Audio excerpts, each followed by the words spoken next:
ॐ नमः सिद्धेभ्यः।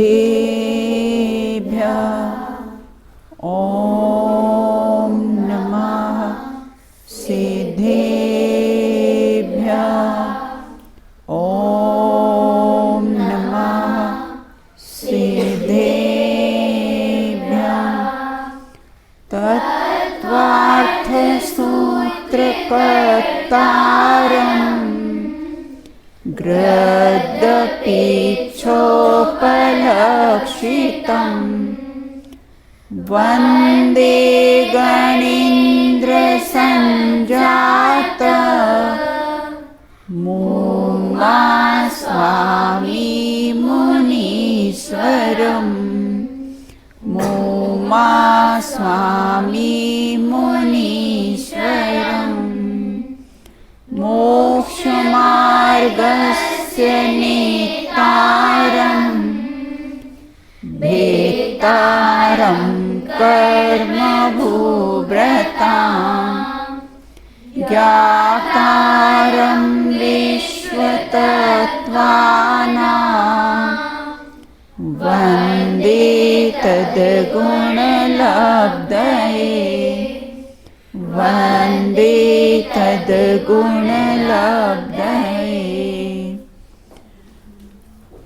अपनी चर्चा यहाँ पर तत्वार्थ सूत्र ग्रंथ के माध्यम से द्वितीय अध्याय पर अपने चर्चा प्रारंभ की थी। उसमें अपनी चर्चा अपन ने विग्रह गति की चर्चा अपन ने प्रारंभ की थी कि विग्रह गति किसे कहते हैं। विग्रह गति किसे कहते हैं ये चार्ट के माध्यम से सुबह अपन ने समझाया था ना कि विग्रह गति किसे कहते हैं।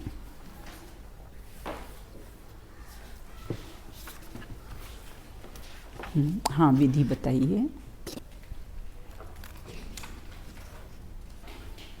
शरीर के लिए जो गति होती है उसे विग्रह गति कहते हैं। हाँ, विग्रह का अर्थ क्या होता है?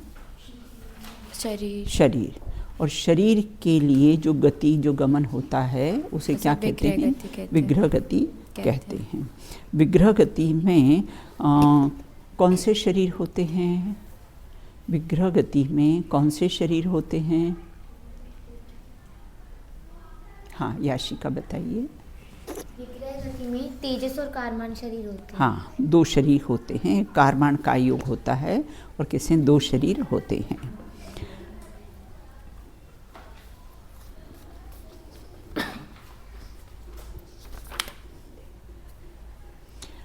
विग्रह गति में 9 कर्म रूप आहार का ग्रहण होता है या नहीं?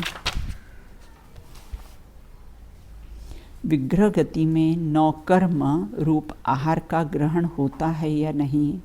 हाँ, बताइए बेटा। विग्रह गति में 9 कर्म शरीर नहीं है, इसीलिए आहार का ग्रहण नहीं होता। लेकिन कर्मयोग होने की वजह से कर्मों का ग्रहण करता है। हाँ, देह नहीं तो देह के संबंधित परमाणु भी वहाँ नहीं होते हैं। और कैसा है? कारमान योग है इसलिए कर्मों का ग्रहण वहाँ पर होता है। जीव और पुद्गल की गति कैसे होती है? जीव और पुद्गल की गति कैसे होती है? हाँ, दृष्टि बताइए। जीव और पुद्गल की गति श्रेणी के अनुसार होती है। अनुश्रेणी का क्या अर्थ है? अनुश्रेणी का क्या अर्थ है? हाँ, आर्या बताइए।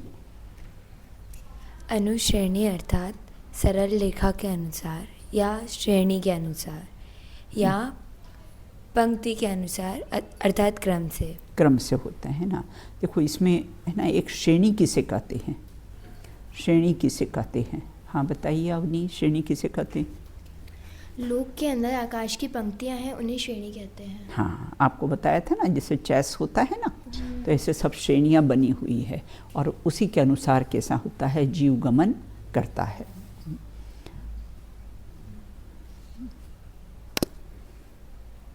अनुश्रेणी गति किस समय होती है? अनुश्रेणी गति किस समय होती है? हाँ बताइए, आप बताइए। मृत्यु के बाद दूसरे जन्म में जाते समय एक एवं मुक्त जाते समय जो समय होता है इस गति से उस गति जाने का कि जीव की अनुसरण गति होती है। हाँ, ऊर्ध गमन करते समय वो क्या होता है, जीव की अनुश्रेणी गति होती है। अनुश्रेणी गति कौन से आकाश में होती है, बताओ बेटा। अनुश्रेणी गति लोकाकाश में। हाँ, क्योंकि आकाश के 2 पार्ट है ना, लोकाकाश और अलोकाकाश, तो लोकाकाश में होती। इतनी अपनी चर्चा हुई थी, अब आगे अपन चर्चा करेंगे। अनुश्रेणी का क्या अर्थ है, इस क्वेश्चन का आंसर नहीं समझ। देखो इसमें लिखा है अनुश्रेणी का क्या अर्थ है। देखो ये क्वेश्चन नंबर 3 है ना। अनुश्रेणी अर्थात सरल रेखा के अनुसार, श्रेणी के अनुसार या मतलब आकाश में सब है ना ऐसी श्रेणी बनी हुई है, सीधी सीधी रेखाएं कैसी है, खींची हुई है, और उसी के अनुसार कैसा है गमन होता है। आप देखते हो ना, आपने एक ऐसा पहले बेटा गेम आता था है ना, और उसमें सब ऐसे राउंड राउंड राउंड राउंड, फिर अपन ऐसे यहाँ से दबाते थे ना, वो जो छर्रा होता था ना, तो क्या करता था है ना, वो कैसा है सब उसी पंक्तियों में से होता हुआ जाता था है ना। वो जो छर्रा होता था तो वो क्या होता था, आगे पीछे नहीं होता था बेटा, क्या होता था, उसके जो राउंड राउंड बने हुए हैं ना, और वैसे चौखट भी ऐसे आते कि अपन करो तो वो ऐसे फिर ऐसे फिर ऐसे है ना। इसी प्रकार से जीव और पुद्गल के साथ इसी प्रकार से गमन करता है। एक से दूसरे समय में दूसरे वो अनुश्रेणी। नहीं, वो तो समय है, ये तो लोकाकाश में है। जब जीव गमन करता है ना, तो लोकाकाश में कैसे ये श्रेणियाँ सब बनी हुई है, रेखा सरल सीधी रेखा, बस उसी के अनुसार कैसा है गमन करता है। मैंने चेस का उदाहरण भी आपको दिया था ना, कि चेस में भी क्या होता है ना, ऐसा तिरछा नहीं चलता, ऐसा चलेगा ऐसा चलेगा ऐसा चलेगा है ना।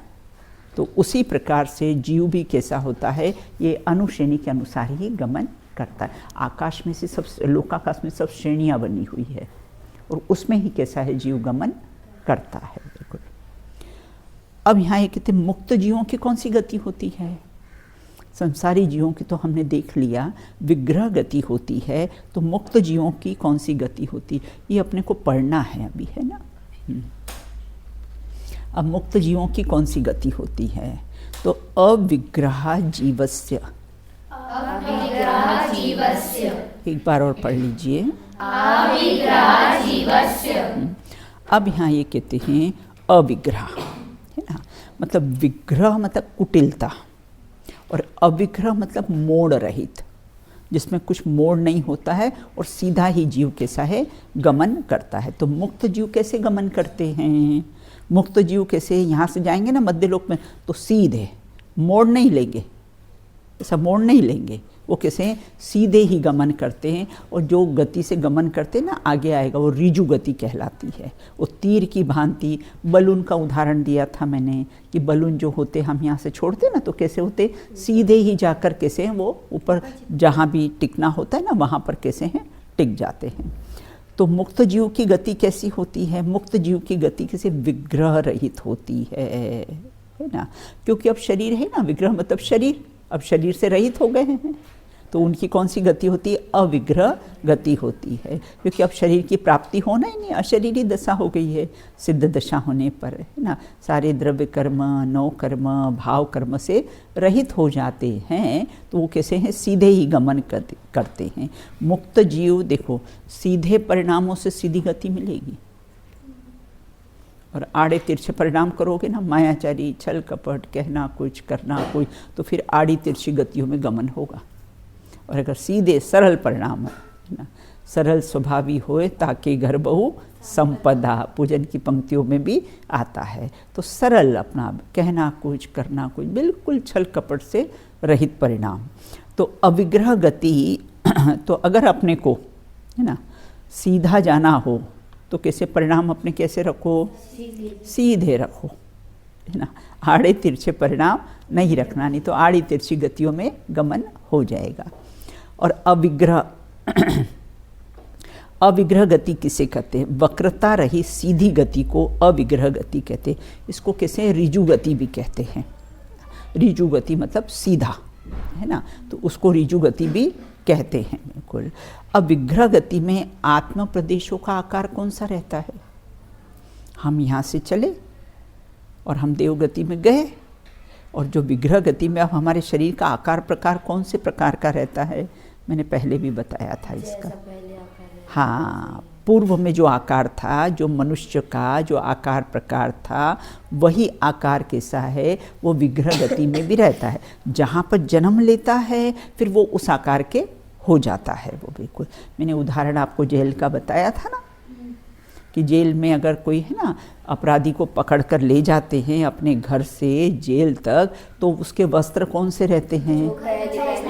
बस बिल्कुल, और वहाँ जाके फिर कैसे उसकी ड्रेस चेंज हो जाती है। उसी प्रकार से विग्रह गति में जो हमारे पूर्व का आकार प्रकार है उसी आकार प्रकार का रहता है, और फिर वहाँ जाकर कैसा होता है, जिस गति में जन्म लेना हो उसका वैसा आकार हो जाता है। क्या विग्रह गति सीधी नहीं होती है? विग्रह गति सीधी भी होती। 4 भेद बताएंगे आगे विग्रह गति के। तो जिसमें ऋजु गति होती है वह सीधी होती है ना। लांगलिका, पाणी मुक्ता और कैसा है गोमूत्रिका। गोमूत्रिका गति में 3 मोड़ रहते हैं। आप मैप में देख रहे हो ना, 3 मोड़, 1, 2 और 3 ना। ये जो गोमूत्रिका गति से जब गमन होता है तो 3 मोड़े लेते, और समय चौथे समय में जन्म ले लेता है। ज़्यादातर जिसको स्थावर में जन्म लेना हो वो 3 मोड़े लेता है ना, और अगर जिसके सीधे परिणाम हो वो ऋजु गति से सीधा गमन कर जाता है। और विग्रह गति सीधी भी होती है और आड़ी तिरछी भी होती है। ऋजु गति से गमन करे तो सीधे, बाकी लांगलिका, पाणी मुक्ता और गोमूत्रिका गति से गमन करे तो 2 मोड़ 3 मोड़ ऐसे होते हैं। अब विग्रह गति में मात्र जीव के ही होती है या पुद्गल के भी होती है? मात्र जीव की ही विग्रह गति होती है ना। 6 द्रव्यों में मात्र जीव द्रव्य की ही कैसा है विग्रह गति होती है। विग्रह गति केवल जीव के ही क्यों होती है?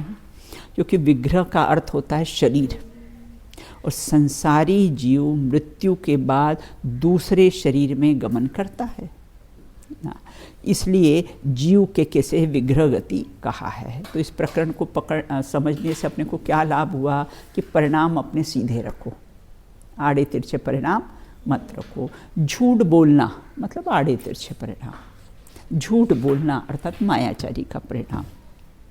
तो सीधे परिणाम से सीधी गति में गमन होगा, और जितने मोड़े लेते ना उतनी तकलीफ होती है, और अगर ऋजु गति से गमन करे ना तो उसमें कैसी है तकलीफ नहीं होती है। अब आगे कहते हैं देखो एक प्रश्न और इसमें उपस्थित होता है कि पहले तो हमने ऐसा सुना था कि पहले तो जीव कैसा ऊपर जाता है सीधा, है ना, और उसके बाद फिर उसे जैसे नीचे जाना हो अधोगति में जाना तो वहाँ पहले सीधा जाएगा फिर ऐसा जाएगा, लेकिन ऐसा नहीं है। अन्य गतियों में भी गमन करता है। ये शर्त मात्र सिद्ध गति के लिए है, जिसमें कैसा है मात्र सीधा ही ऊपर जाता है। बाकी अन्य गतियों में अगर गमन करना हो तो कैसा है सीधा भी जा सकता है और कैसा है मतलब तिरछा भी जा सकता है ना, मोड़ सहित भी जा सकता है। दोनों संसारी जीवों की दोनों कंडीशन होती, लेकिन जो मुक्त जीव होता है वह कैसा नियम से कैसा है सीधा ही तीर की भांति सीधा ही जाता है और बहुत फास्ट। यहाँ डेट डिक्लेयर करी डॉक्टर ने, उसमें तो अनंत समय निकल गए और डॉक्टर बोल देते हैं ना अरे इनकी डेथ को तो एक घंटा हो गया। आते हैं ना जब डेट डिक्लेयर करते हैं तो बोलते अरे इनके तो 1-1.5 घंटा हो गया जब ये समाप्त हो गए थे। तो वो तो बहुत तीव्र गति से गमन होता है बिल्कुल। अब आगे कहते हैं कि संसारी जीव की गति तथा समय, जैसे संसारी जीव की उनकी गति कितनी होती है और समय कितना होता है उसकी चर्चा यहाँ पर करते हैं। विग्रहवती च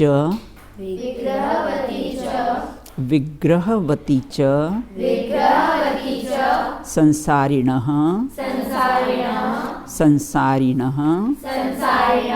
प्राक्चतुर्भ्यः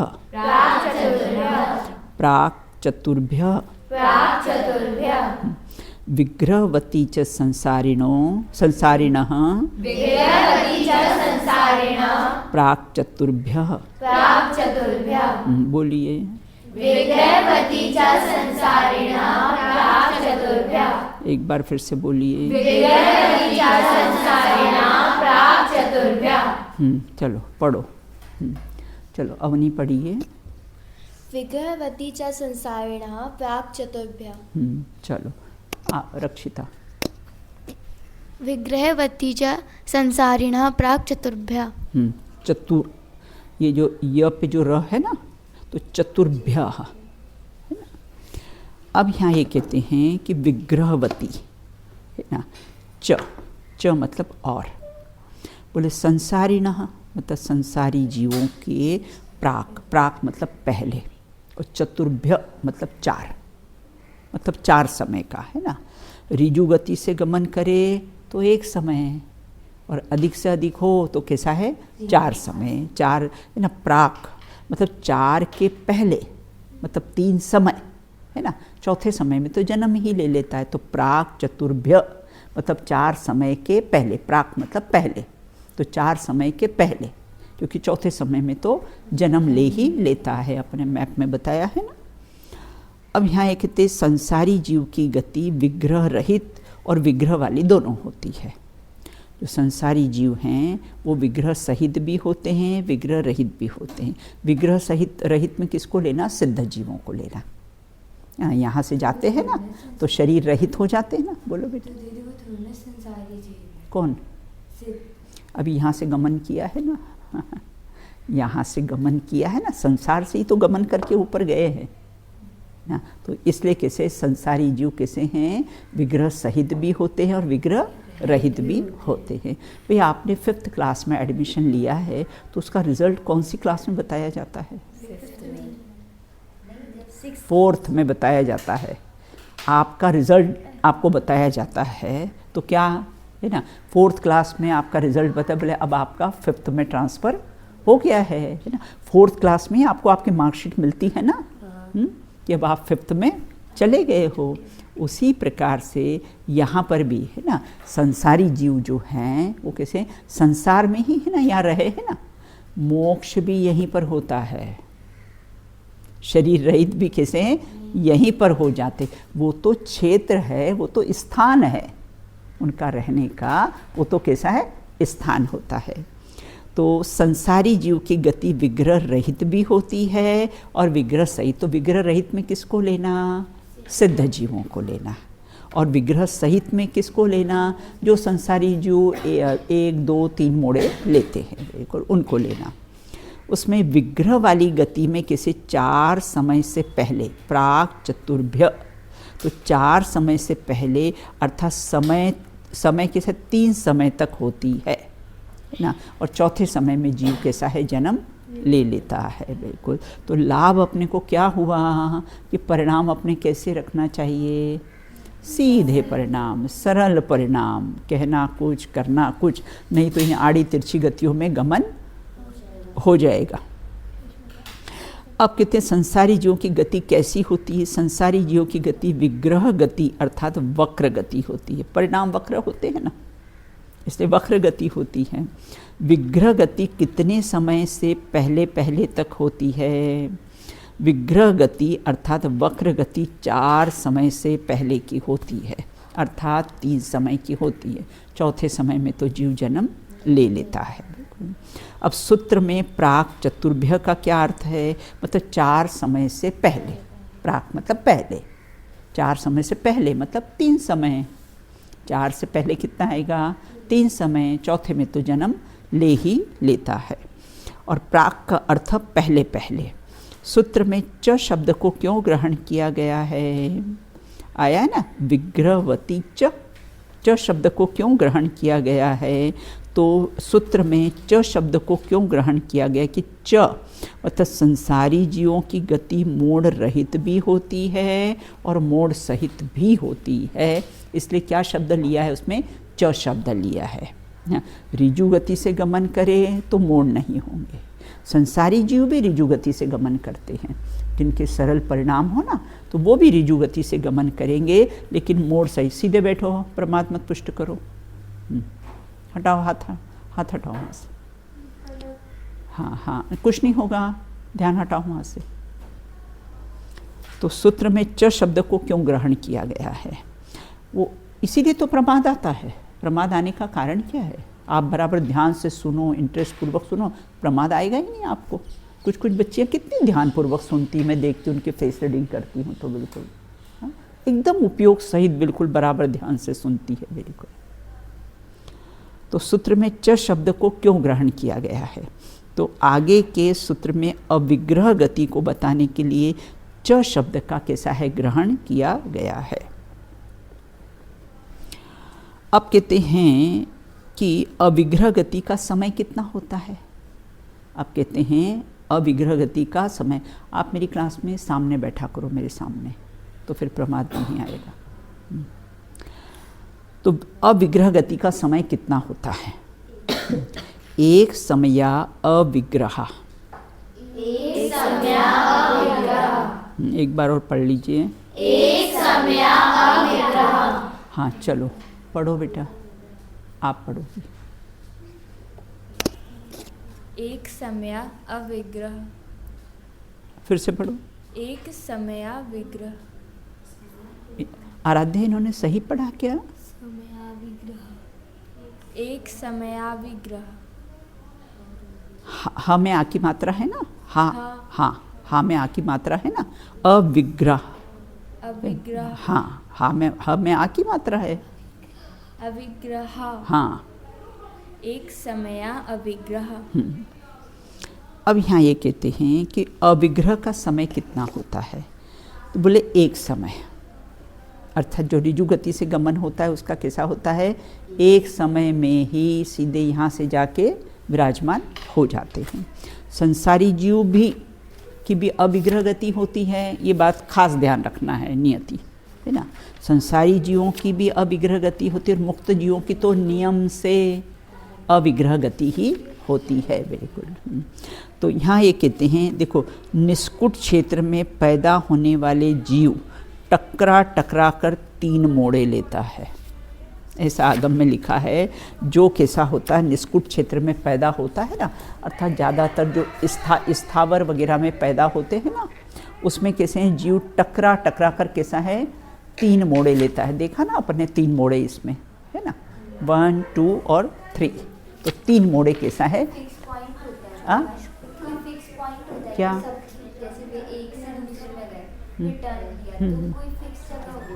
हाँ, इनको मना कर क्या, हाँ जगह होती है कि वो क्या? वहीं से मुड़ेगा, कौन सा? दूसरे से तीसरे संदर्भ। हाँ बिल्कुल। देखो आगम में है ना, ये ऐसा चित्र बनाया हुआ है।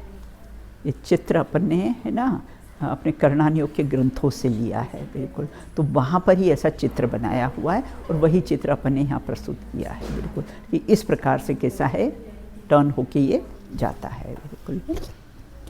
तो अब यहाँ ये कहते हैं कि निष्कुट क्षेत्र में पैदा होने वाला जीव टकरा कर कैसे है, 3 मोड़े लेता है, बिल्कुल, है ना। और ज़्यादातर स्थावर में बेटा है ना, अगर स्थावर में जिसको जन्म लेना, ये बहुत आड़े तिरछे परिणाम, एक इंद्री में कोई इंद्री नहीं मिले आपको, बस मात्र एक इंद्री है ना। तो ऐसे जीवों को कैसा है, जिनको स्थावर में ज़्यादातर जिनको स्थावर में जन्म लेना हो, वो कैसे 3 मोड़े लेता है, बिल्कुल, है ना। कोई गति में 3 से ज़्यादा मोड़ नहीं ले सकते, कोई भी नहीं, बस 3 ही। चौथे समय बेटा जन्म ही हो जाता है नियम से, है ना। मोड़ 3, समय 4। हाँ बोलो बेटा। अविग्रह गति जो है वो संसारी जीवों की भी होती है और मुक्त जीवों बिल्कुल भी होती है। तो इसमें संसारी जीव मतलब वेदना तो सिद्ध होने वाले हैं। देखो, एक तो वो जीव जो संसार से सीधे मोक्ष जाएंगे, वो भी कैसा अविग्रह होते हैं और उनका भी कैसा होता है, ऋजु गति से सीधा जाता है। और एक जीव संसारी बेटा ऐसे होते हैं कि वो कैसे होते हैं, जिनके जैसे बहुत से जीव के बहुत सरल परिणाम होते हैं, मायाचारी छल कपट के परिणाम नहीं होते हैं, वो भी कैसा होता है, सीधा ही गमन करते हैं। सीधा गमन करते हैं, वो ऋजु गति होती है। ऋजु गति तो विग्रह गति के 4 भेद। हाँ, विग्रह गति के ही 4 भेद है ना। अविग्रह गति तो नहीं, कौन सी है? ऋजु गति से जो बहुत सरल। हाँ बिल्कुल, है ना। अब एक समय में उतना शरीर कहाँ, अभी आगे आएगा अपन, अनाहरक होता है, विग्रह गति में बोले कौन सा शरीर, तेजस और कारमाण होता है बिल्कुल, है ना। ये अपना औदारिक शरीर होता नहीं, अनाहरक होता है ना, ग्रहण नहीं करता आहार इत्यादि को। 9 कर्म वर्गणाओं को कैसा है, ग्रहण नहीं करता है। आगे अपना सूत्र आने वाला है। अब कहते अविग्रह गति कितने समय की होती है, अविग्रह गति कैसे, एक समय की होती है। यहाँ कहते हैं मेरा मेरा मेरा मेरा करता है ना, और कैसे हैं दूसरी गति में जाते ही सब भूल जाता है। मालूम है याशिका, पूर्व में कौन सा घर था, कौन मम्मी पापा थे, कौन भाई बहन था, याद है आपको? नाम आपका क्या है? सौम्या ना। तो आपको याद है कि पूर्व में मम्मी पापा कौन थे, कहाँ आप रहते थे, नहीं याद है ना। और यहाँ कैसा है, मेरा मेरा मेरा करते हैं और भूलने में कितना टाइम लगता है आर्या? है ना, अधिक से अधिक 3 समय, है ना, सब भूल जाता है बिल्कुल, है ना। यहाँ कितना भी बेबी जॉनसन से नहाओ, अगले समय में सॉरी यहाँ कितना भी डब साबुन से नहाओ, अगले समय में फिर स्टार्टिंग करना पड़ेगा। बहुत से लोग, हाँ बोलो बेटा। जब माँ के गर्भ में रहते तब थोड़ा थोड़ा याद रहता है जन्म का। कौन सा? मनुष्य गति में। हाँ हाँ। माँ के गर्भ में रहते जब थोड़ा थोड़ा याद रहता है पूर्व। कोई किसी को कोई जाति स्मरण ज्ञान हो ना तो कैसा याद रहता है। आपको याद है? हा? नहीं याद है ना, कुछ याद नहीं। गर्भ में भी थे भी तो आपको क्या याद है, कुछ भी याद नहीं है बिल्कुल, है ना। अरे गुरुदेव का प्रवचन में आया था ना, बचपन में मम्मी ने कैसा नहलाया, कैसा सुलाया, बोले याद है तुझे? नहीं याद है। तो था कि नहीं था?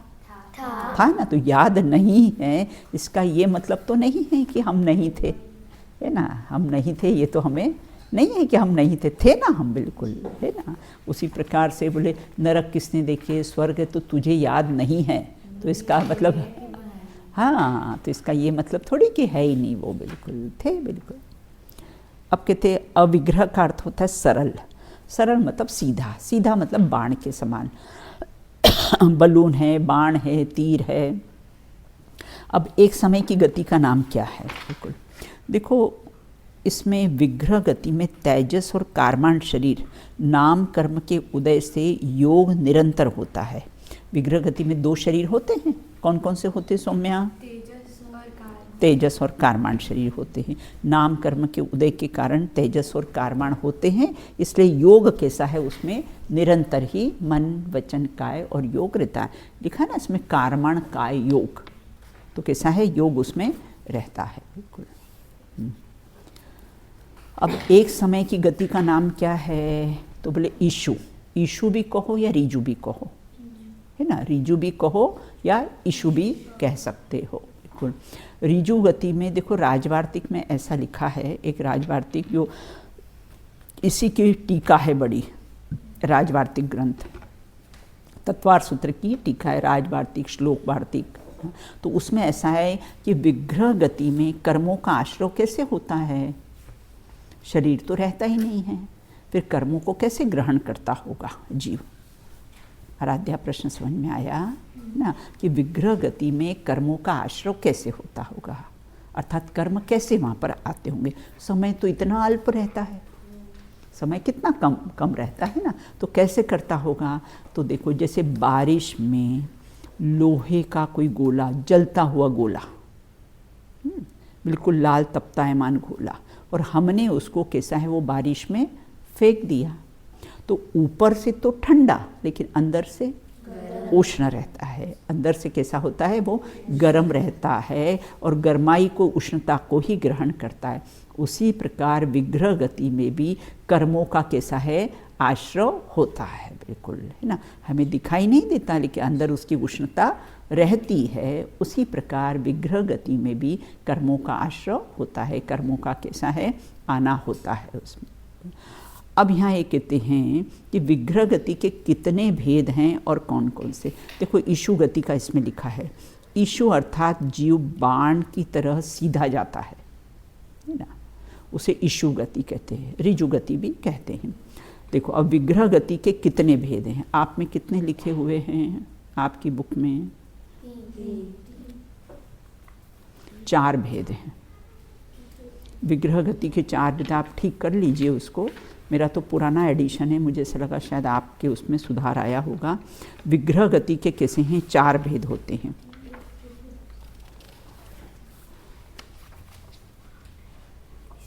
एक तो ऋजु गति, इसमें पाणी मुक्ता लिखा है, 3 भेद लेते हैं।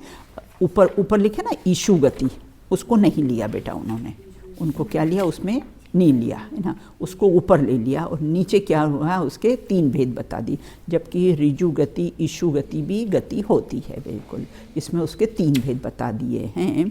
वैसे 4 भेद होते हैं। सबसे पहले कैसे ईशु गति, बोलो बेटा।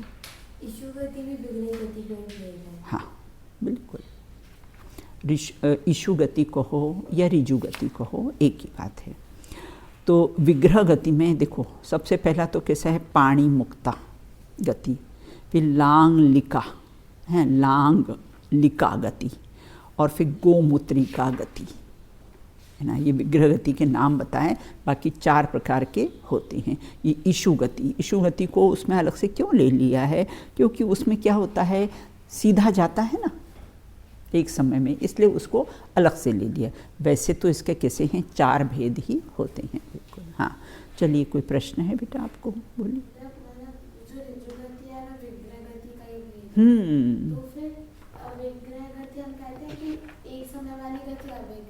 हाँ हाँ बराबर बिल्कुल। हाँ हाँ, ऋजु गति कैसी है? एक समय की है बिल्कुल है ना, लेकिन वह भी तो यहाँ से जाता है, उस गति से गमन करता है ना बेटा, है ना।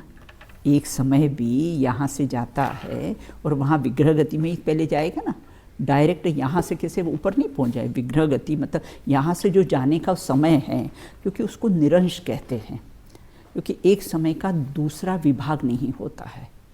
एक समय होता है ना, जैसे अपन बालू का कोई रेत कण ले और हम उसको ऐसे नाखून से मतलब उसका पीस करें तो उसका दूसरा विभाग नहीं होता है ना। हम धनिया है ना, खड़ा धनिया हम एक हाथ में ले और उसको ऐसा करें तो उसके 2 पार्ट हो जाएंगे, उसके 2 पार्ट हो जाते हैं। लेकिन बालू का रेत का है ना, उसका ऐसा एक समय होता है ना। ये काल द्रव्य की सबसे छोटी इकाई है और इसका कैसा दूसरा विभाग नहीं होता है, इस अपेक्षा से उसको कैसा है अविग्रह कह दिया है। बाकी है तो समय तो है ना बेटा, समय तो है ही। जैसे अपने उदाहरण दिया था ना कि यहाँ से लॉन्ग जंप करता है, लॉन्ग जंप करता है ना, तो उसको कैसे एक समय में करता है, तो इसलिए उसको इसमें 3 ही भेद लिए हैं। लेकिन रहती तो कैसे ऋजु गति। भाई सिद्ध जीव कैसे होते हैं? ऋजु गति से तो गमन करते हैं, ईशु गति से ही तो गमन करते, एक समय में ऊपर जाते। और संसारी जीव भी लिया है कि संसारी जीव भी अविग्रह और कैसे विग्रह दोनों सहित होते हैं, है ना। अब कहते हैं इसके 3 भेद बताए, वैसे 4 भेद हैं इसके। अब पाणी मुक्ता गति है ना, सबसे पहला क्वेश्चन पाणी मुक्ता गति। पाणी मतलब पानी। अगर हम पानी को ऐसा हाथ में लेकर ऐसा ऊपर फेंकेंगे तो कैसा होगा? ऐसा फेंकेंगे ना तो वापस तो उसका मोड़ एक ही होगा, है ना। वो कहते हैं ना, अगर आप किसी के पत्थर फेंकोगे आकाश में, अगर आपने पत्थर फेंका तो आपके सिर पे लगेगा, है ना। अगर आपने किसी पर कैसा है कुछ इल्ज़ाम लगाया तो कैसा है पलट कर आप पर ही आएगा वो, बिल्कुल है ना। अगर एक उंगली किसी पे उठाई तो 3 उंगली आपकी तरफ भी उठ रही है ना। तो इस प्रकार पाणी मुक्ता गति, हाथ में पानी लेकर ऊपर फेंकने से जो मोड़ लेता है उसे पाणी मुक्ता गति कहते। एक मोड़ और समय 2। एक मोड़ ये है ना, यहाँ से चला और यहाँ है ना, समय एक है ना, समय कैसा एक हुआ बिल्कुल। और मोड़ कैसे हुआ है? वहाँ से लेके वहाँ तक बिल्कुल 2 मोड़, वहाँ से चला और फिर ऐसे। आप लोग जाते हो ना, स्कूल जाते हो ना, तो क्या करते हो? पहले आते पहला मोड़ घेवरा मोड़ है ना, दूसरा मोड़ गेट के अंदर घुसते हो है ना, बस टर्न होती ना, ये दूसरा मोड़। और तीसरा मोड़ आप सीढ़ियों पर करते हो, सीढ़ियों से ऊपर आते हो। ये कैसे होते हैं? 3 मोड़ हुए ना। उसी प्रकार से 3 मोड़, और चौथे समय में जीव कैसा है, जन्म ले लेता है। तो पाणी मुक्ता में कैसे होते हैं, 2 समय लगते हैं। अब लांगलिका ये त्रस जीवों को ज़्यादातर 2 मोड़ वाली गति होती है, और स्थावर जीवों को ज़्यादातर 3 मोड़ वाली गति होती है, जो गोमूत्रिका गति कहते हैं। तो लांगलिका गति, जैसे हल 2 जगह से मुड़ा हुआ होता है। आपने हल देखा है याशिका? ये 2 तरफ से ऐसे होते हैं हल होते हैं ना, ये बैलों को जो जोतते वगैरह है ना, तो ऐसे 2 तरफ से उसका ऐसा थोड़ा से बेड होता है दोनों तरफ से। तो ऐसे ही जब हल 2 जगह से मुड़ा होता है, मतलब 2 मोड़, उसी तरह 2 बार मोड़ लेने से उसे लांगलिका गति कहते हैं। 2 मोड़ लिए ना, एक तो घेवरा मोड़ और एक ट्रस के भीतर आए, 2 मोड़ ले लिया आपने। उसी प्रकार से हल भी 2 जगह से कैसा है, मुड़ा हुआ होता है, तो 2 मोड़ लेने पर उसको कैसे लांगलिका गति कहते हैं। और ज़्यादातर स्त्रस जीव का इस गति से गमन होता है। अब कहते लांगलिका गति के समय कितने, बोले 3। लांगलिका गति में 3 समय लगते हैं। और अब गोमूत्रिका गति, गोमूत्रिका अर्थात कैसा है, जब गाय चलती है और चलते चलते जब कैसी है वो मूत्र का क्षेपण करती है, तो कैसी होती है, आड़ी तिरछी ऐसी लाइनें होती है, बिल्कुल है ना। उसी प्रकार से गोमूत्रिका गति जब 3 मोड़ होते हैं, उस समय जीव यदि 3 मोड़ ले तो उसे कैसे हैं, गोमूत्रिका गति कहते हैं, है ना। और कैसे, जैसे गोमूत्र नीचे ही रहता है ना, ऊपर नहीं जाता है ना। दीपक की जो लौ होती वो ऊपर जाती है ना। और पानी हमेशा अगर डालो तो वो नीचे की तरफ गमन करता है। तो गोमूत्र क्षेपण करती ना, तो कैसा है, नीचे जाता है। तो कहाँ जाता है ना, नीचे, है ना। ज़्यादातर स्थावरों में, अधोगति में, इसमें गमन होता है। तो गोमूत्र 3 मोड़ से गोमूत्रिका कहते हैं। गोमूत्रिका गति में कितने समय होते हैं, गोमूत्रिका गति में 4 समय लगते हैं। मोड़ 3 और समय 4, बिल्कुल, है ना। नहीं देखो, गोमूत्रिका गति में 4 समय लगते हैं, मतलब चौथे समय जो जन्म ले लेता है ना, तो उसको भी इंक्लूड किया है बेटा, हाँ, है ना। मोड़ 3, नहीं देखो मेरे उसमें 4 समय लिखा है बेटा, 1 मिनट अपन इसमें से भी अभी मैं चार्ट बताऊंगी आपको। तो और जीव मरण के बाद दूसरे शरीर में कितने समय धारण करता है, यहाँ से जीव चला, देह छोड़ी, तो दूसरा देह धारण करने के लिए उसको कितने समय, कम से कम 1 समय, कम से कम कितना समय लगता है उसको, 1 समय। और ज़्यादा से ज़्यादा कितना होते हैं, 4 समय लगते हैं, बिल्कुल, है ना। तो समय मतलब आँख की पलक झपके ना, समय की परिभाषा आती ना, कि आकाश के एक प्रदेश से दूसरे प्रदेश में जो मंद गति से परमाणु गमन करे उसको बोलते हैं समय। जैसे हमने एक पेपर लिया ना, उसमें एकदम एक पास में छोटा सा पेन से डॉट लगाया, उसके पास में फिर हमने एक और डॉट लगा लिया। अब एक पुद्गल परमाणु अगर एक उससे प्रदेश से दूसरे प्रदेश में गमन मंद गति से करे तो उसका नाम है कैसा है, एक समय कहते हैं। तो कम से कम कैसा है, 1 समय, और ज़्यादा से ज़्यादा कितना होता है, 4 समय से पहले पहले जीव नवीन शरीर धारण कर लेता है, मतलब चौथे समय में जन्म ले लेता है, बिल्कुल, है ना। इसलिए कैसा है, हमेशा अपने परिणामों को सुधार के रखो, बिल्कुल ना। इस प्रकार से इसमें चर्चा की है। देखो आप लोग ये बुक कोई लाए हो तो देख भी लेना इसमें। और देखो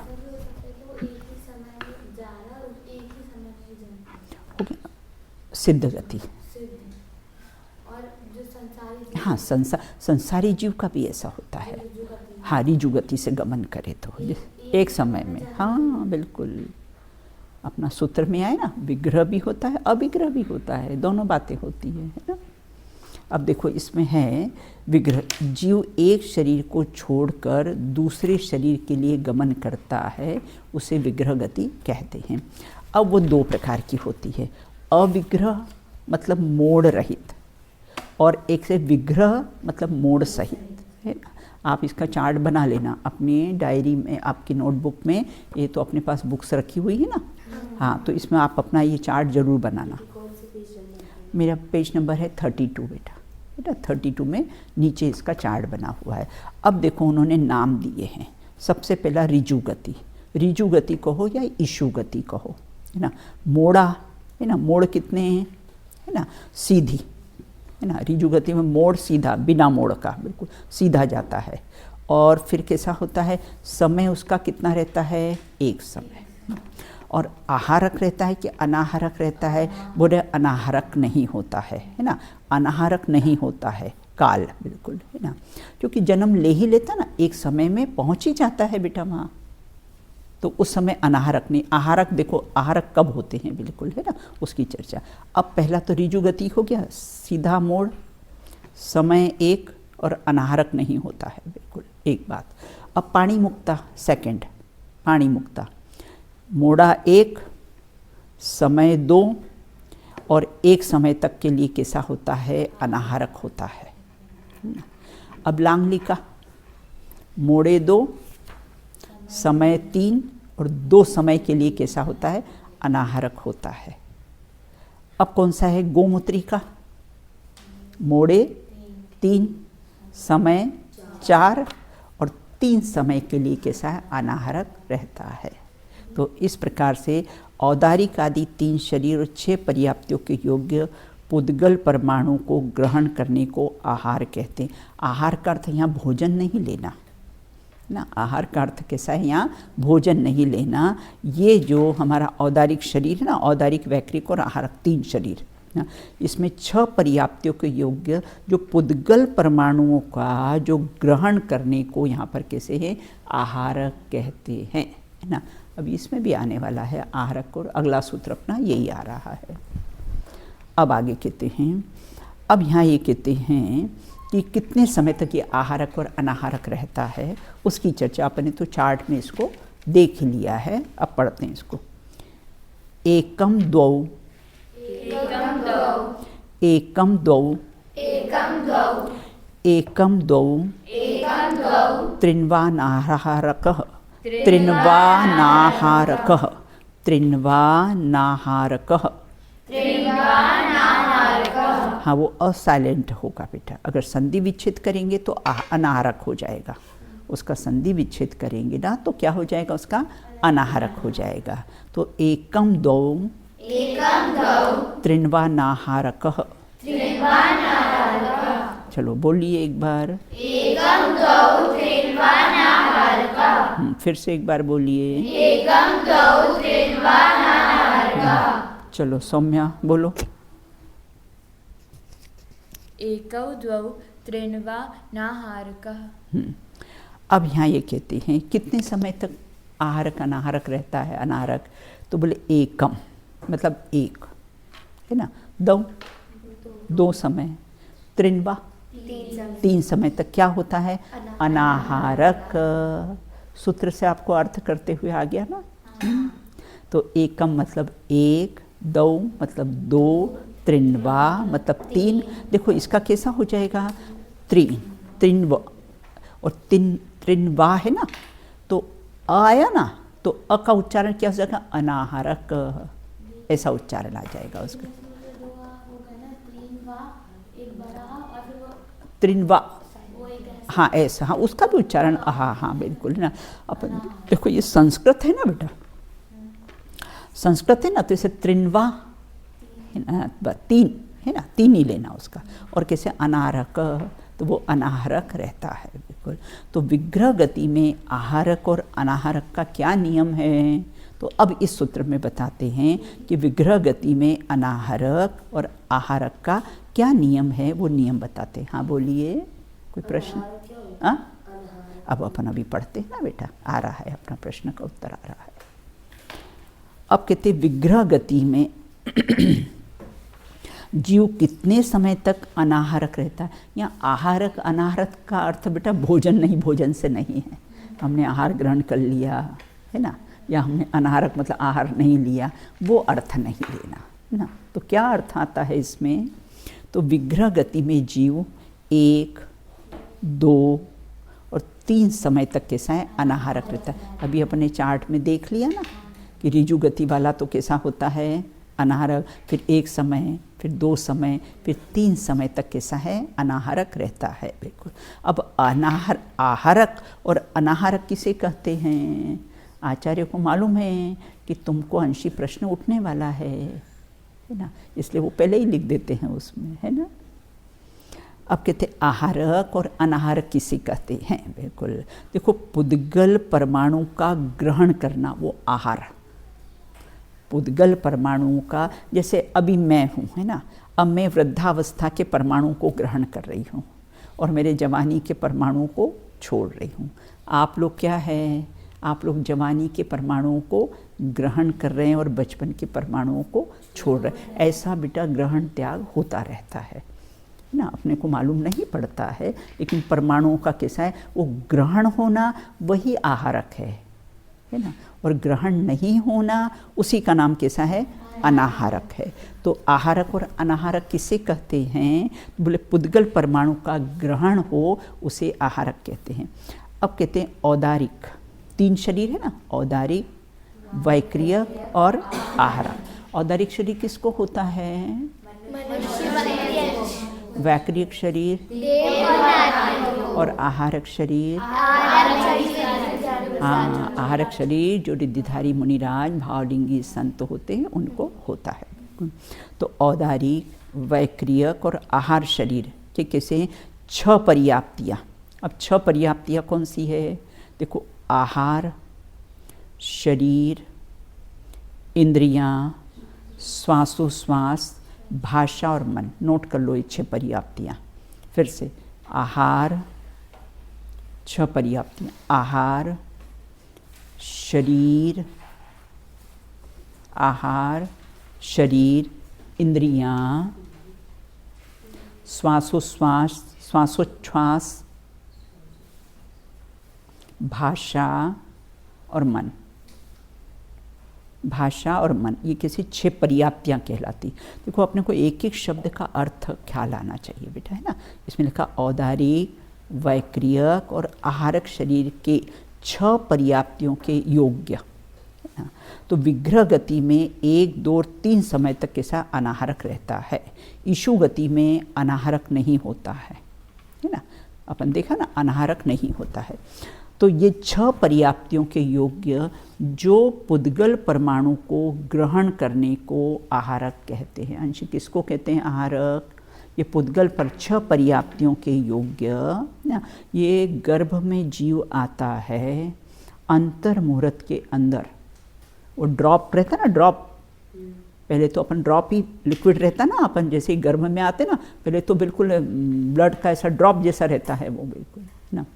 वो जैसे ही गर्भ में आया और अंतर मुहूर्त के अंदर वो ये 6 पर्याप्तियाँ पूर्ण कर लेता है। और मेडिकल साइंस वाले जो डॉक्टर होते हैं ना, वो क्या बताते हैं कि 3 महीने में फिर नाक वगैरह थोड़ा थोड़ा बनना शुरू हो जाता है, वो ऐसा बताते हैं। और अपने सुपर साइंटिस्ट डॉक्टर महावीर भगवान है ना, वो क्या बताते हैं कि अंतर मुहूर्त के अंदर कैसा ये 6 पर्याप्तियाँ पूर्ण कर लेता है ये, बिल्कुल, है ना। ये मेडिकल साइंस वाले डॉक्टर नहीं बता सकते हैं। तो पुद्गल परमाणु को ग्रहण करने को आहारक कहते हैं। इसके विपरीत जो ग्रहण नहीं करे वो अनाहारक होता है। और जिससे शरीर बनता है, ऐसे आहार वर्गणा के परमाणुओं को ग्रहण नहीं करना, वो क्या हुआ, अनाहारक। अब कहते अनाहारक रहता है, उत्पत्ति स्थान पर आहारक हो जाता है। फिर जहाँ उत्पन्न होना है ना उसको, तो वहाँ कैसा होता है, वो आहारक हो जाता है। अब कहते 6 पर्याप्तियाँ, देखो इसमें नाम है, आहार, शरीर, इंद्रिय, श्वासोच्छ्वास, भाषा और मन। ऐसे 6 पर्याप्तियाँ होती है और शरीर का आकार वर्तमान में जो हो वही रहता है, अपना बदलता है ना। नाक कान जिसके जैसे फीचर्स वगैरह ये हो तो कैसा है, हमेशा ही 80 साल की उम्र में भी वैसे ही उनके रहते हैं। अब जीव पानी मुक्ता गति से कितने समय तक अनाहारक रहता है, अभी अपन ने उसमें देख लिया चार्ट में है कि पानी मुक्ता गति में कितने समय तक अनाहारक रहता है। जीव पानी मुक्ता गति में एक समय तक अनाहारक रहता है, बिल्कुल ना, और कैसे दूसरे समय तक कैसा है, आहारक हो जाता है। लांगलिका गति में लांगलिका गति में कितने समय तक अनाहारक होता है, ये चार्ट आप अपनी डायरी में ज़रूर बना लेना, है ना, सब लोग बनाना बेटा, है ना, हाँ, मैं देख लूँगी। तो लांगलिका गति में जीव कितने समय तक अनाहारक रहता है, तो लांगलिका गति में 2 समय तक यह जीव कैसा है, जन्म लेते ही, और जहाँ जन्म लेना है फिर आहारक हो जाता है वहाँ पर। गोमूत्रिका गति में जीव कितने समय तक अनाहारक रहता है, या आहार और अनाहारक समझ में आ गया, क्या आया मुझे ज़रा समझाओ तो। जो पुद्गल परमाणु ग्रहण कर लेता है वो आहारक शरीर होता है। हाँ, जो औदारिक वैक्रिक और आहारक शरीर होता है तो जो होता है उसे वो अनाहारक कहते हैं। सही बताया इसने। फिर कि जो पुद्गल परमाणु को ग्रहण ना करे, हाँ, वो अनाहारक होता है ना, और जो पुद्गल परमाणु को ग्रहण करने की योग्यता वाला वो कैसा है, आहारक कहलाता है ना। आप कहते विग्रह गति में गोमूत्रिका गति से जीव कितने समय तक अनाहारक रहता है, 3 मोड़ और 4 समय। गोमूत्रिका गति में कैसा होता है सौम्या, 3 मोड़ और 4 समय। हाँ, तो विग्रह गोमूत्रिका गति में 3 समय तक कैसा है, जीव आहारक होता है। अब विग्रह गति में आहारक कब हो जाता है, जब जीव क्रम से 1, 2, 3 मोड़ा वाली विग्रह गति में 2, 3 समय तक अनाहारक रहता है और चौथे समय में नियम से आहारक हो जाता है, अर्थात 9 कर्म परमाणुओं को ग्रहण कर लेता है। बिल्कुल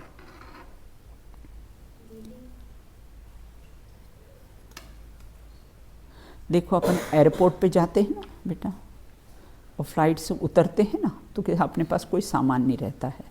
उसके बाद फिर चेकिंग के समय फिर कैसा है, लगेज ग्रहण नहीं करते, और फिर कहते हैं बाद में कैसा है, अपन अपना लगेज ग्रहण करते हैं। उसी प्रकार से यहाँ भी कैसा है, जब ये है ना 1, 2, 3 समय में कैसा होता है, ये अपने 3 समय तक अनाहारक रहता है और चौथे समय में कैसा है, आहारक कैसा है, हो जाता है। 9 कर्म परमाणुओं को ग्रहण कर लेता है। हाँ बोलिए बेटा। हाँ हाँ बिल्कुल, अपने देखा है ना पहले ही, उसमें अपने चार्ट में देखा ना, जो इशु गति है, जो ऋचु गति है, उसमें अनाहारक होता है। उसमें ये लिखा था स्टार्टिंग में कि जो विग्रह गति, आपने स्टार्टिंग में बोला था कि जो विग्रह, जो मोड़ वाली गति होती है वह विग्रह गति होती है, हाँ, और जो बिना मोड़ की होती है वह अविग्रह। हाँ, तो जैसे जो सीधा गमन करता है ना, तो अविग्रह गति होती है। विग्रह गति, ये जो गति अविग्रह भी है और विग्रह भी है। हाँ, संसारी जो जीव है, लेकिन उसमें भी वो अनाहारक ही रहेगा बेटा। संसारी भी होगा ना तो अनाहारक ही रहेगा, एक समय में है ना, क्योंकि समय उसका एक ही समय में है। किसमें? हाँ, अनाहारक नहीं होता ना, मतलब जो अपने संसारी में है ना, जो संसारी जीव है ना, जो संसारी जीव की बात की अपेक्षा से सिद्ध गति में तो कैसा होता है, अनाहारक ही होता है ना। तो इस प्रकार से अपनी ये 5 सूत्रों में अपन ने कैसा है, ये विग्रह गति का वर्णन पढ़ा है। अब आगे जन्म के कितने भेद होते हैं उसकी शेष चर्चा अपन कैसे हैं बाद में, अभी नेक्स्ट अपना जो क्लास रहेगी ना उस पर अपन उसकी चर्चा करेंगे। चलिए पढ़ लीजिए सूत्र।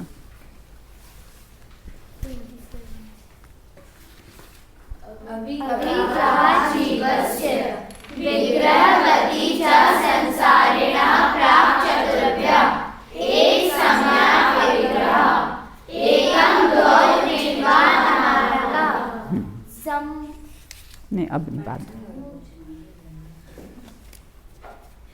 चलिए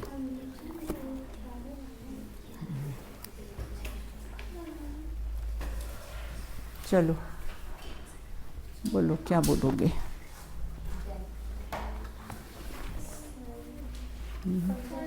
जिसके श्रृंगारों में बोलो।